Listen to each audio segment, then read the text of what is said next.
白宫星期五说，美国总统拜登与中国领导人习近平将在美国时间下星期一晚上举行视频会议。白宫还表示，在令美国关切的领域，拜登总统在对话中不会有所保留。美国和中国之间的紧张局势最近因台湾最近的事态发展，关于东突厥散地区和香港侵犯人权的讨论，以及与国际贸易有关的问题而加剧。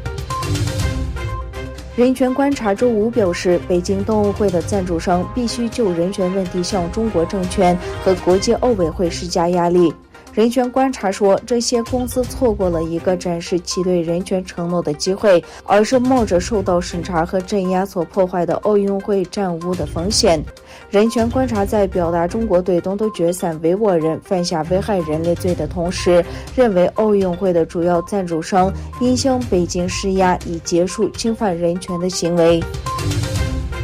哈萨克斯坦能源部9日发布联合法令，禁止出口汽油和柴油，为期6个月。根据法令，除了20升便捷式储油桶和汽车原装油箱内的燃油，禁止通过机动汽车从哈萨克斯坦境内出口汽油、柴油和部分石油成品，为期6个月。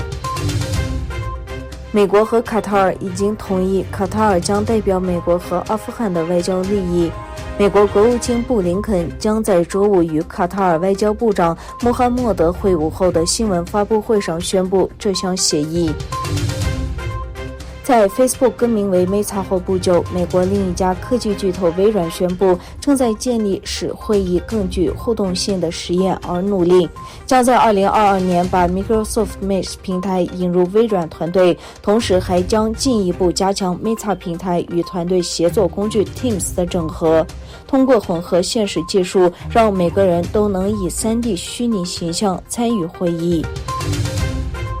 土耳其总统埃尔多安会见了乌兹别克斯坦总统米尔齐约耶夫和吉尔吉斯斯坦总统萨德尔卡帕罗夫，这是在民主和自由岛举行的主题为数字时代的绿色技术和智慧城市的突厥委员会第8届峰会的接触的一部分。11月12日是分别于1933年和1944年东突厥散建立的共和国的周年纪念日。东突厥散人于1933年11月12日和1944年11月12日2次宣布独立，为此2个共和国的周纪念日被定为东突厥散国庆日。11月12日对东突厥散的维吾尔人和其他突厥民族具有重要意义。在东突厥散共和国独立周年纪念日，世界维吾尔代表大会在布拉格召开。出席会议的东突厥散学者和活动人士说，我们于11月12日在捷克首都布拉格纪念东突厥散共和国的成立，正在讨论重建路线图。